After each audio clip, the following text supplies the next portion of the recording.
Hello, Kristov. Thanks for joining us tonight with the Austin Bitcoin Meetup. And turn the camera around. Howdy, folks. Hey, Kristov. Hey, so sorry that we're getting a late start today. It's completely my fault. Looks like Justice completely delivered on his end, and I failed, so I do hugely apologize for that. Well, we could just pretend it was a time zone confusion. Because we're almost right, just in the wrong time zone. But anyway, Kristov is the author of Anonymous Bitcoin book.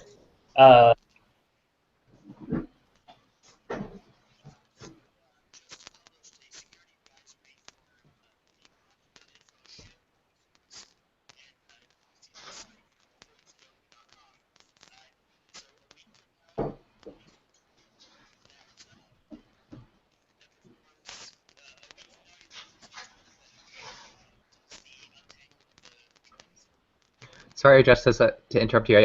The audio just cut out for me. You just need to tweak your settings a little bit. Not yet. Sounds like a loose connection or something.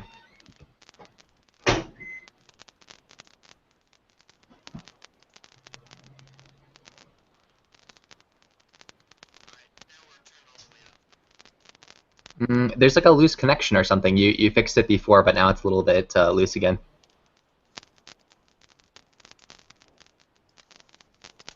It's not the audio levels. It's just like a loose wire or something. Okay. It's the same right now.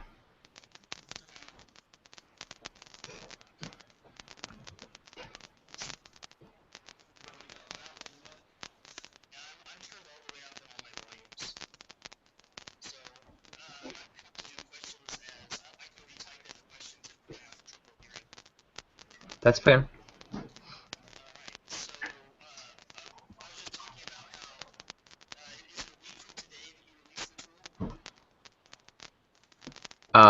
Sorry, what? Can you just read that last question? He's gonna type it out. Okay. All right. So the first question that Justice typed in here, just for those who might be viewing remotely. So Justice was asking about the CoinDo Sudoku Tool release, which will be coming out in approximately 1 week, fairly shortly following the Bitcoin and the Beltway conference, coming up on June 20 through 22nd.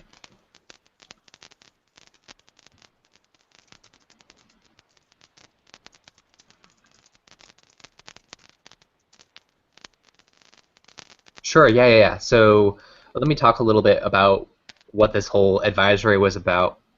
So this specifically has to do with blockchain.info service. I'm sure lots of people are familiar with blockchain.info.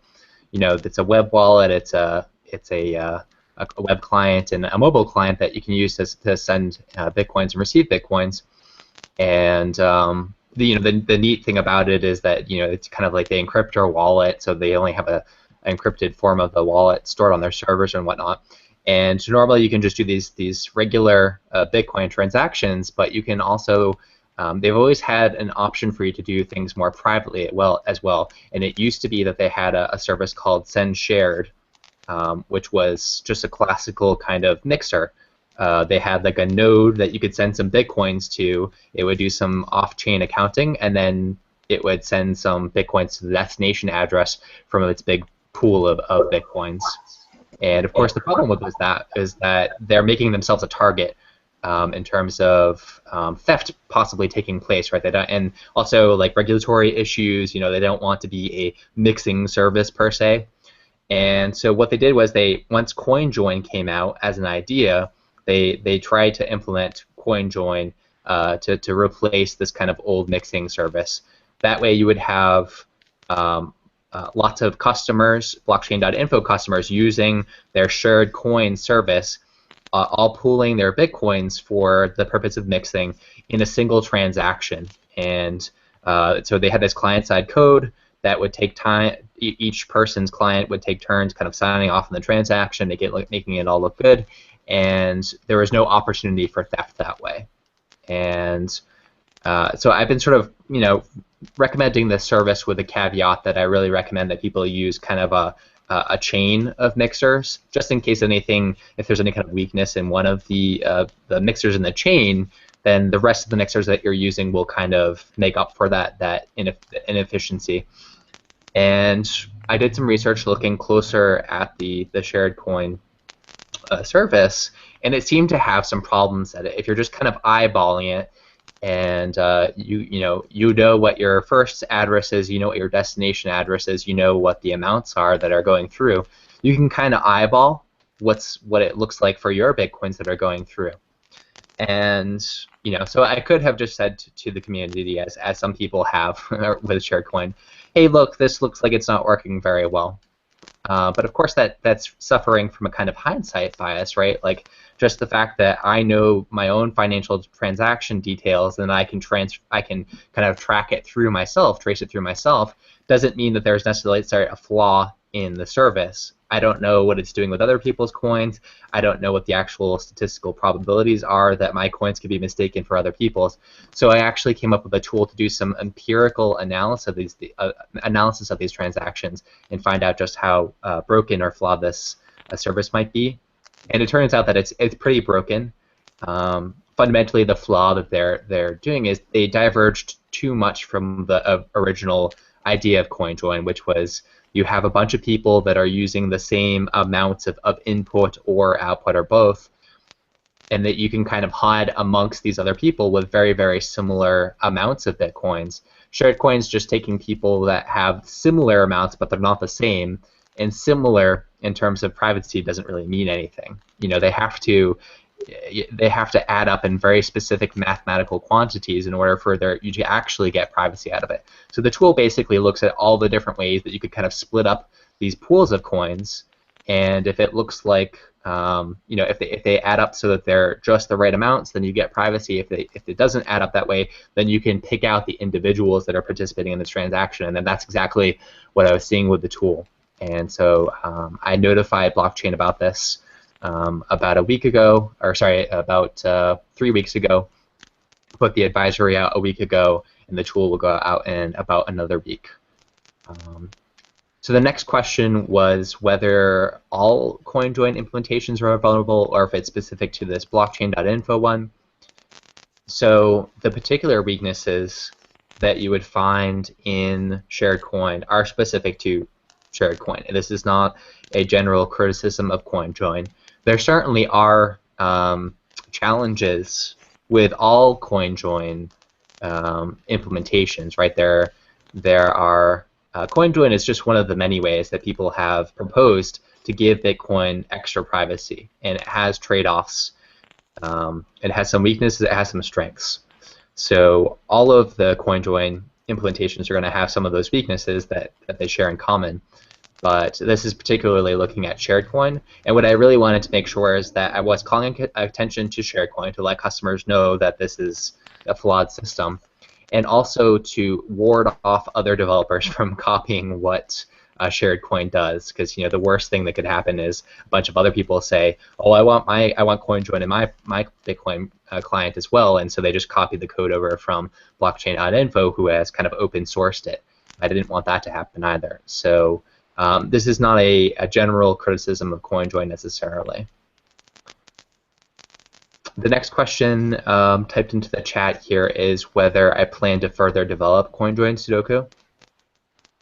So that depends on a few things. So like all the work that I've done on the tool so far has been kind of pro bono, just working on it for myself in my own spare time, as best as I can.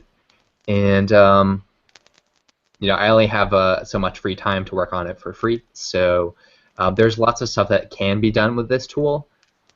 Really, ideally, what I'd like to see happen in the future is not merely to extend this tool, but to kind of rewrite it and fold it into a suite of tools that measures Bitcoin privacy. Because we have a problem with Bitcoin right now. We have a funding asymmetry problem. What people like Matthew Mellon, who started the coin validation project or company or whatever you want to call it have figured out is that there's actually a lot of money to be made off of breaking Bitcoin privacy. And fundamentally, I think this comes down to, they're trying to sell their product to people that want to become compliant with the government, but the government wants the tool to fundamentally to break Bitcoin. They want it to not be a means of human liberation and advancing and evolving our economies, but they want it to be a kind of a safe bet, a kind of PayPal 2.0 piece of software that they can regulate and just burden down with all kinds of crap and make it as useless as possible and regulatable as possible. So these political entrepreneurs have figured out that there's good money selling Bitcoin privacy analysis to the government, millions of dollars to be made off of that, whereas we're not really seeing venture capitalists investing in the opposite direction. We're not seeing people investing in improving Bitcoin privacy. You could even argue that perhaps right now Bitcoin privacy is kind of suffering from a kind of tragedy of the commons, in the sense that we all want to have Bitcoin privacy, but if we are going to invest in it, we'd have to kind of do it on behalf of everyone else, right? It's kind of it's a big expense for us to improve Bitcoin privacy, but the effects are kind of spread out for everyone that's using Bitcoin. So, and there's no obvious way to kind of make money off of that. If you improve Bitcoin privacy by 50%, what's the product there? Well, maybe you can launch your own wallet or whatever, but then the other wallet people simply copy your idea. And so it's kind of a tricky proposition in a sense. The only project that we've really seen in this space that has been funded was Dark Wallet, which was crowdfunded to the tune of somewhere between $50,000 and $100,000. Not a huge amount of money compared to the money that you can make off of breaking Bitcoin. Now, we haven't seen this happen yet, but I think that what is going to happen is we are going to have a very shocking moment where someone like Coin Validation or someone like Coin Validation is going to come out and say, hey, look, guys, we've actually been quietly developing our software. We took all of the research that people have done since starting 2011. This research dates back all the way to 2011, where people are taking the Bitcoin blockchain, doing basic network analysis on the blockchain, and finding out all kinds of stuff. So they're taking that, they're taking original research, code that will be developed, and they're going to say, hey, look, it turns out we know a whole lot about the Bitcoin blockchain. This is implemented in software, and it's available to our government partners for sale.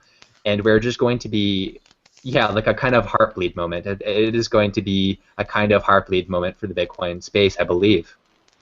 And people are going to panic, and they're going to be like, holy shit, we had no idea that this was happening in the background.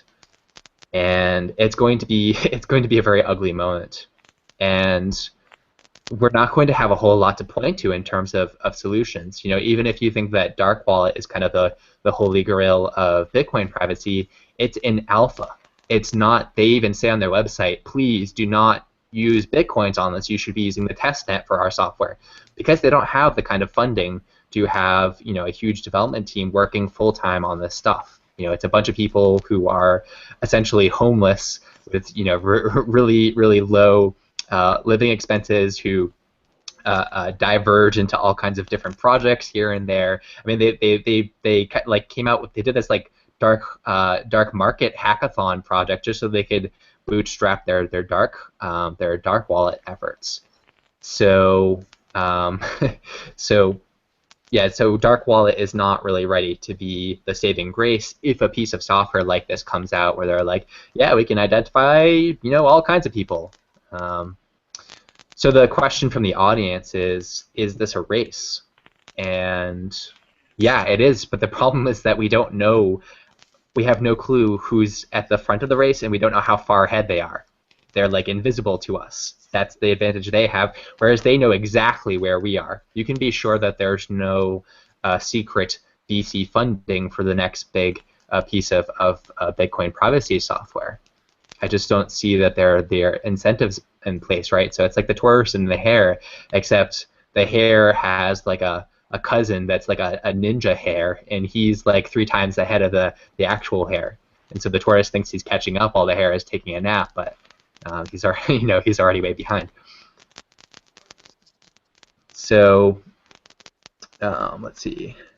What was the question? Can we wait a moment for the question? Yeah, sure.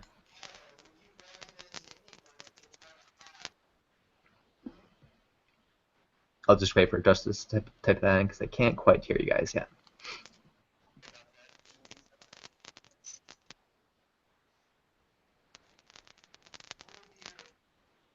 Would I recommend that anyone try to hide income?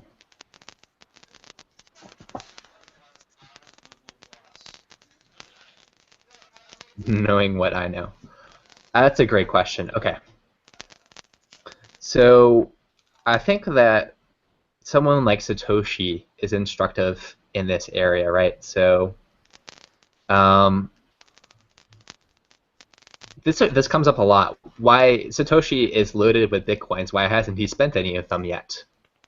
Part of it could just be that he's kind of, and maybe he feels that this is somehow kind of unethical, that this was some kind of, it was an experiment of his, and that he didn't intend for Bitcoin to blow up in the way that it has now, and so he feels somehow not quite right about spending his Bitcoins. But I think it's more likely that he simply doesn't feel that Bitcoin has gotten to the point where he can spend them and maintain his anonymity.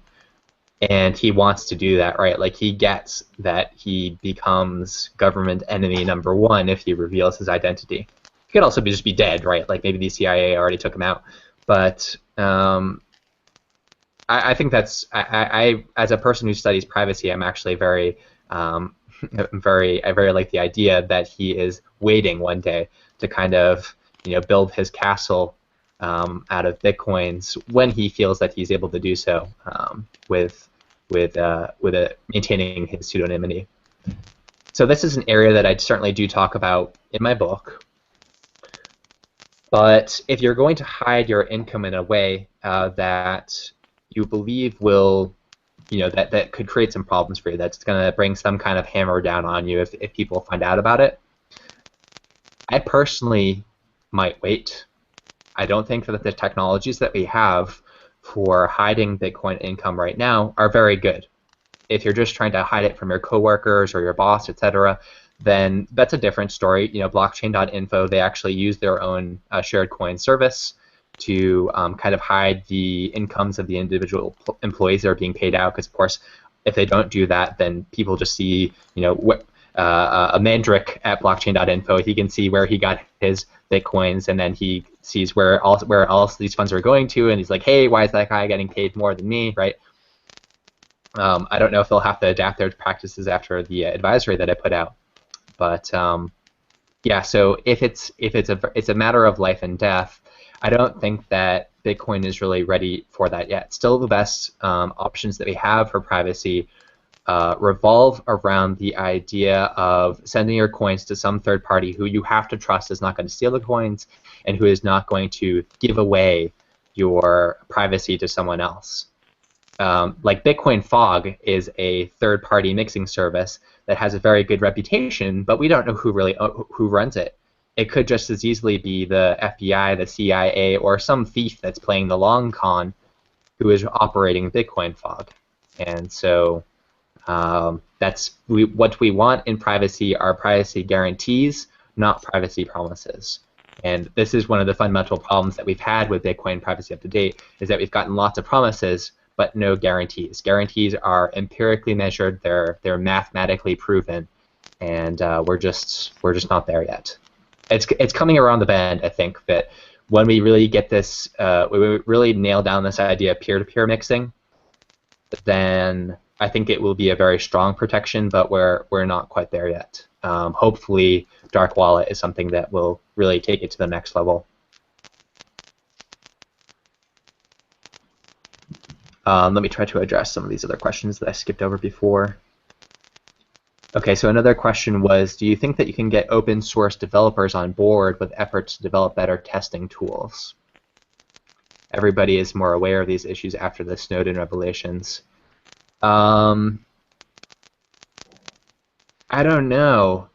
if we put that statement to the test, right, what are some of the very important tools that have been developed around privacy that are open source? There's like Tor, there's Tails Linux, which builds off of Tor, and both of those projects are primarily funded by the United States Department of Defense. They're not crowdsourced. I mean, they do get crowdsourced money, but I don't know, aside from something like Linux per se, and that Linux is a space where people have figured out how to create businesses around it that can then pay back into, the Linux kernel and Linux development. And Bitcoin has figured it out. Like, Bitcoin development is fine, but when it comes to the privacy niche in specifically, I'm not sure that we have figured out any way to really effectively fund open source development for Bitcoin. It's going to take a kind of elevation of people's understanding in the Bitcoin space that this is a really important issue. It's not necessarily going to fund itself at this point, and it's going to take a community effort to do it. Just like we're able to fork over money to Sean's Outpost and lots of other charitable operations, I think maybe one of the other important charities out there is going to be improving Bitcoin's privacy, because it's not getting the attention that it deserves right now. Ideally, we would figure out a way to actually make money off of it, but I'm not clear on if that is a possibility right now. I haven't seen anyone do that successfully.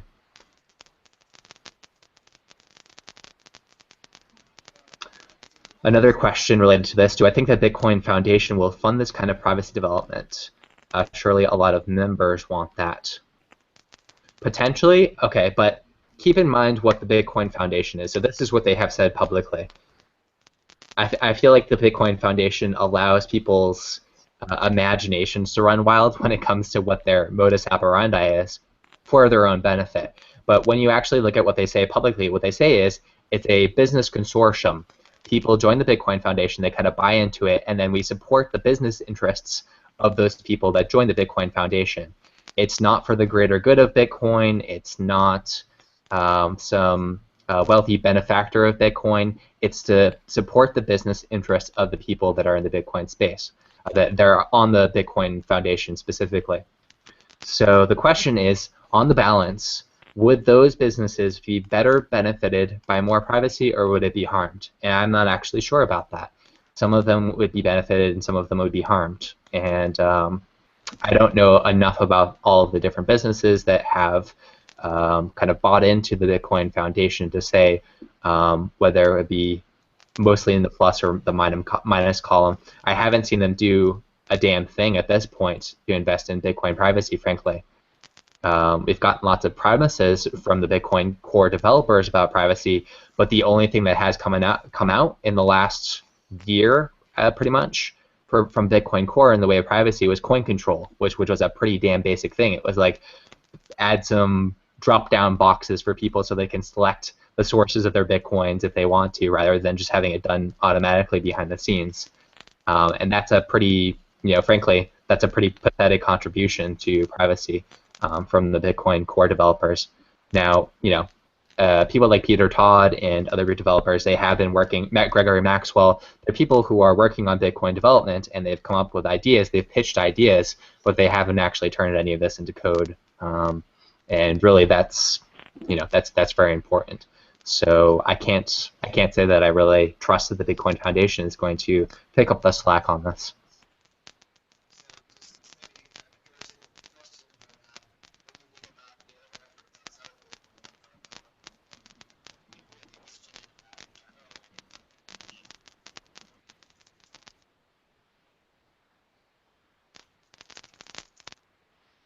All right, so Darkcoin, Zerocoin, etc. Yeah, I think a bunch of these questions are kind of stacked, so let me just see if I can handle them all at once. Okay, so we're talking about some of these. So the question is, what is going on for cryptocurrency privacy outside of the Bitcoin space, and how promising are these different technologies? So Zerocoin, when it first came out, it was pretty much dead in the water, right? The Bitcoin developer said, look, this is not going to fly. It's not efficient enough. It would require too many drastic changes to the Bitcoin protocol in order for us to implement this. Since then, they've made some very promising developments in the area of Zerocoin. They've created Zero Cash, which is like an improvement on Zerocoin. It's much more efficient. It's like 97% more efficient, right? Which is good.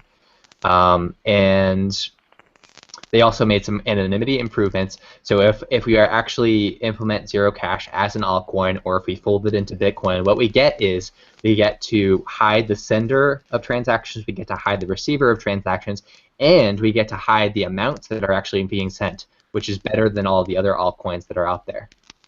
So I think Zero Cash is very promising. It seems clear that what's going to happen is it is going to be launched as an altcoin first.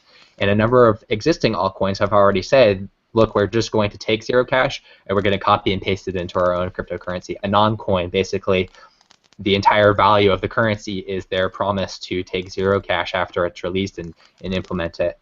And I was just looking the other day, there was actually a number of coins who, even though we had all these efficiency problems with Zerocoin, they did release code, and a number of altcurrencies actually did try to implement Zerocoin into their currency. I don't think it really worked out well for any of them, but they tried. So this kind of copy-paste stuff is going to happen with Zero Cash after it's released.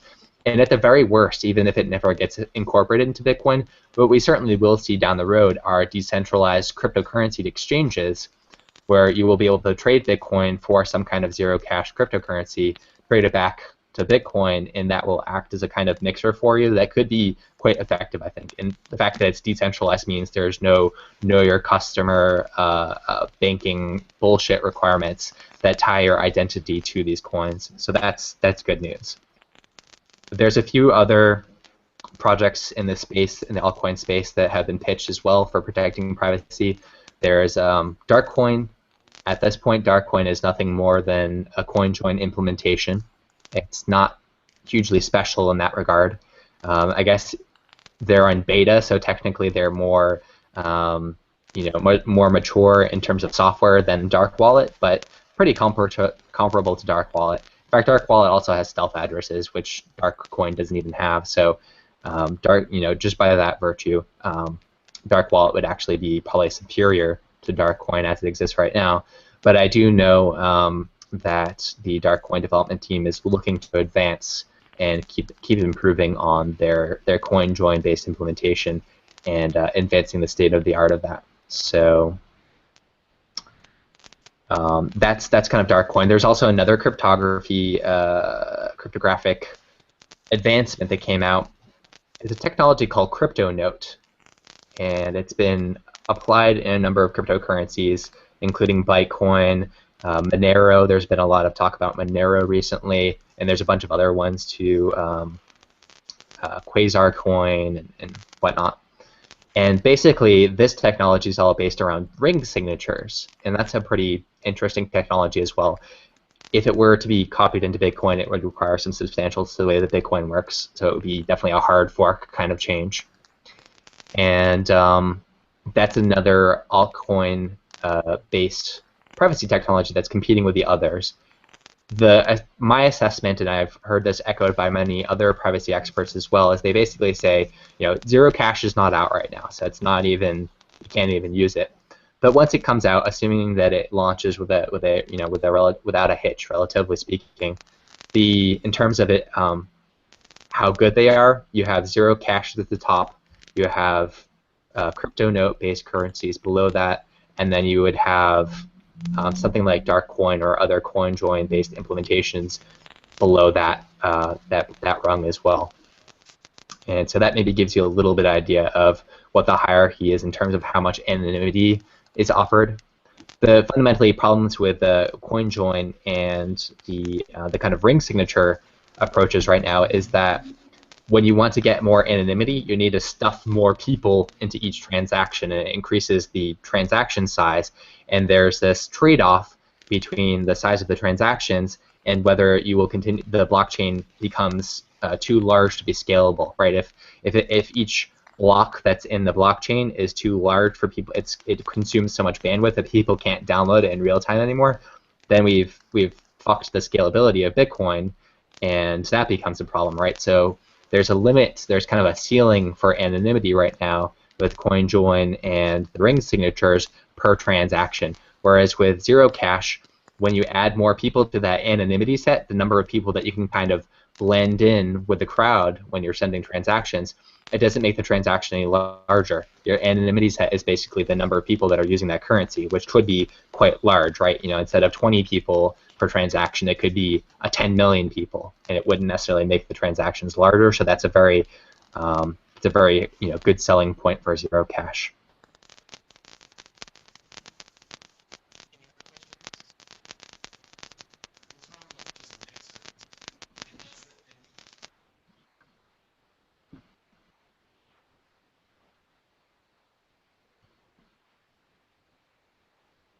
So I didn't hear the last question, but I'll catch this. Okay, I got the question too. What's wrong with? All right, so let me do this question first. So the prior question was, is it possible for altcoins in this privacy space to kind of force Bitcoin to improve if it starts to take away their market share? And I certainly do think that is the case.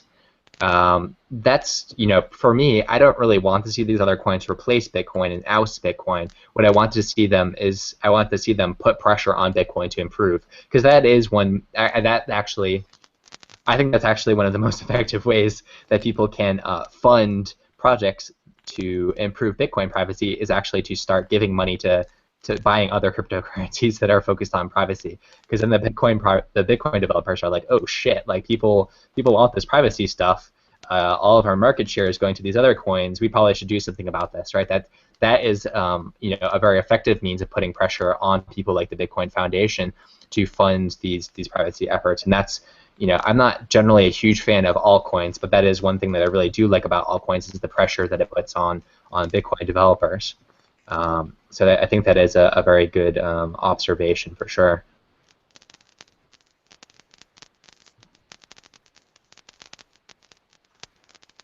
And we had a question about like what's kind of the best way that you can do Bitcoin privacy right now. So probably honestly the best resource that I know of right now is the book that I've written, where I kind of I explain exactly what are all the challenges to do with Bitcoin privacy right now, and I really make sure that people understand what are the different issues that you need to understand, and then I walk you through it, like screenshots and all that stuff, and that's right now that's the best resource for getting you the best privacy that you can possibly get out of Bitcoin right now. If you're hoarding your stash and you're waiting for that mega privacy technology to come through so that you can start you can skip town and not pay your taxes anymore, I would wait on that. We're not ready for anything like that to happen. Not that I'm advising anyone not to pay their taxes. You should, someone points a gun at you, you should do what they tell you to do. So another question was, what's wrong with traditional mixers? So the first, so I wrote an article about this a little while ago. John Matanas kind of wrote an article about it as well, based on my article, which was, how can we come up with a taxonomy of different mixers? What are the changes that we're seeing over time? And I basically came up with 3 generations of mixers that we've seen. And this question is to do with the first generation. So very shortly after Bitcoin was created, people are curious, how can we get some more privacy out of the system? And they came up with the idea of having a centralized service that acts as a mixer. And essentially what you're doing with this service is you're sending them some Bitcoins, other customers send them some Bitcoins, they do some off-chain accounting in their backend, in their SQL database or whatever it is, right? Some mixers even go to the extent of actually taking the Bitcoins, selling them to an exchange, buying them back from another exchange, then sending you those Bitcoins, like whatever their process is, right? Basically, the idea is that they're doing something that's not going to be recorded on the blockchain, and someone that's looking at the blockchain is not going to, they can't do any analysis to kind of link those 2 payments together. There's lots of potential problems with this, but there are 2, really most important problems that we are trying to solve with things like CoinJoin. The first is that if you send someone your Bitcoins, they can take them, or they can simply fail to protect them, and someone can hack them, they can take your Bitcoins, right? That's happened with a lot of different marketplaces. It happened with MTGOX. It happened with Silk Road. It happened with Silk Road 2. You know, just every centralized marketplace that just has coins sitting around ends up getting hacked and having customer funds stolen. So when we do coin join, we call that trustless mixing, in the sense that you know, you are no longer sending your coins to someone else. You hold on to your coins the whole time, and you can kind of you know, everyone signs off on the transaction, takes turns, and then the transaction is sent in one shot. It's broadcast in one shot to the network. So no one has an opportunity to steal coins there, and that's called trustless mixing. The other problem with these centralized mixing services is that we don't know if they're doing a good job. We don't know if they're keeping logs. We don't know if they're actually the people that we don't want to know about these transactions in the first place, right? They could be anyone. We don't really know. I've even seen recently, I was looking, because I was recommending people that use SharedCoin. I was looking for other mixers that people could use. There's very little out there. I was even seeing mixers where they were doing everything in just a clear net. They weren't even using SSL to encrypt the traffic that people were using to log into their website, which is, you know, almost useless, right? It's actually it's kind of dastardly in that people might think that they're getting privacy out of the system. Somebody could be sitting outside sniffing their Wi-Fi and seeing 100% of their traffic that's going through. Somebody could be you know, sniffing on Tor exit nodes if people are using Tor. It's just it's bad news, right? So we need to make sure that people can't simply record the relationship between our input and output addresses when we're mixing this stuff, but that's unverifiable with these mixing services. Even if they're not trying to keep logs, usually computers keep all kinds of logs. They archive data. It's really hard to make a computer that does not that is resistant to forensic analysis, right? And that's exactly what we would want as a standard if we had a mixing service. So just the idea of having a third-party mixing service is just fundamentally broken, and those are the two things that are wrong. So if we fix the theft problem, it's a trustless mixing. If we fix the recording issue, then I call that set of blind mixing as well. And you can do that with open transactions, and you can do that with CoinJoin if you kind of go about it the right way.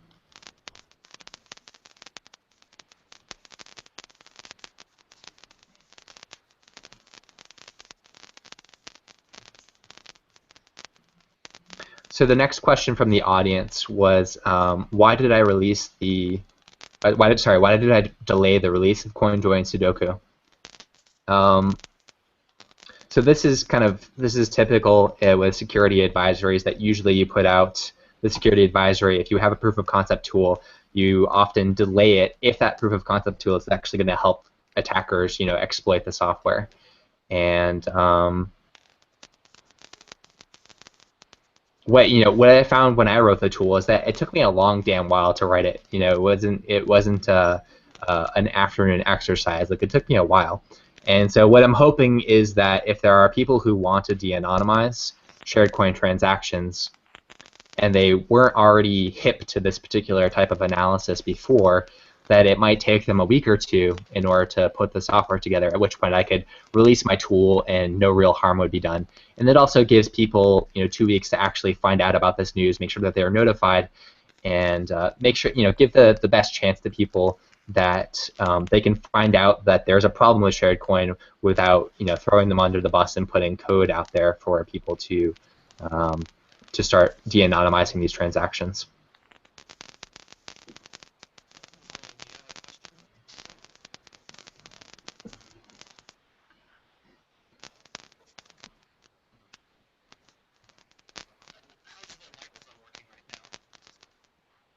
It's still very crackly. I can't hear very well, I'm afraid.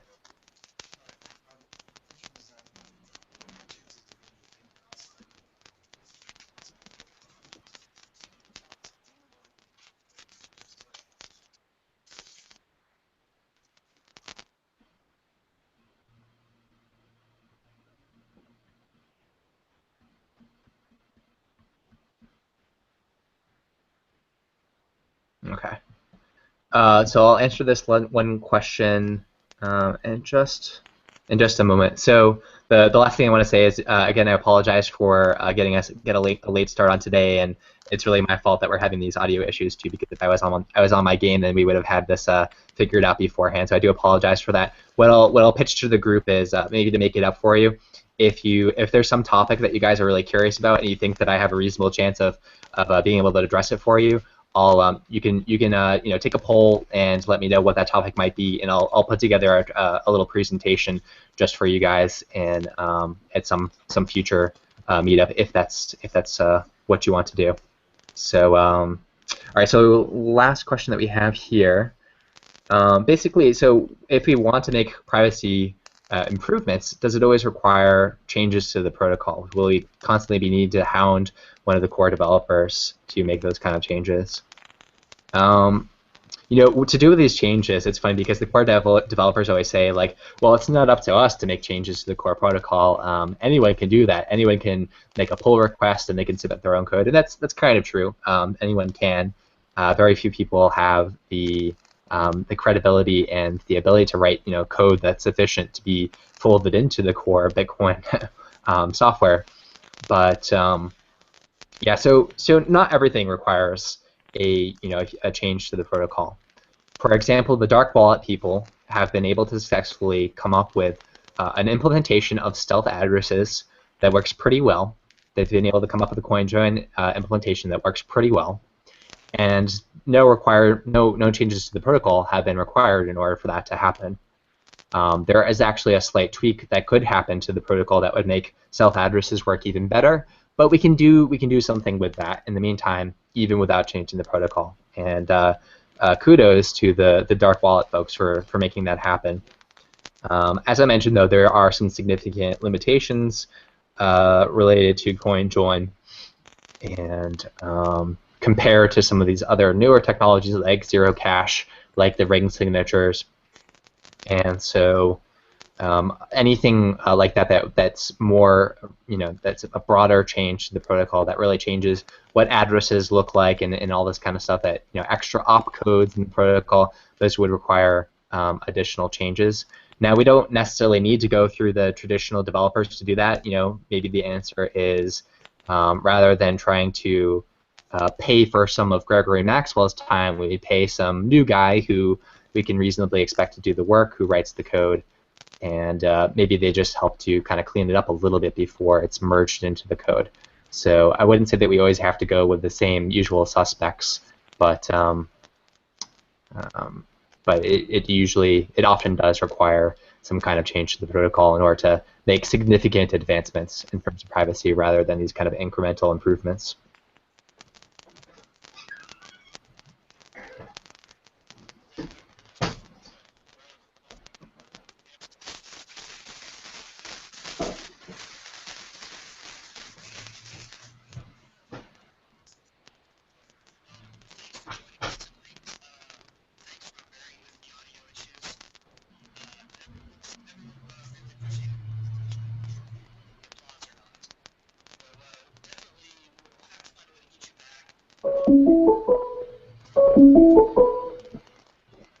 Yeah, thank you so much for having me. I would love to come back on the show again, and yeah, let's link up again, and I'll try to and I would love to get the audio problem solved so I can get some more of the audience's wisdom and feedback while we're chatting as well, and have it be a bit more of a dialogue.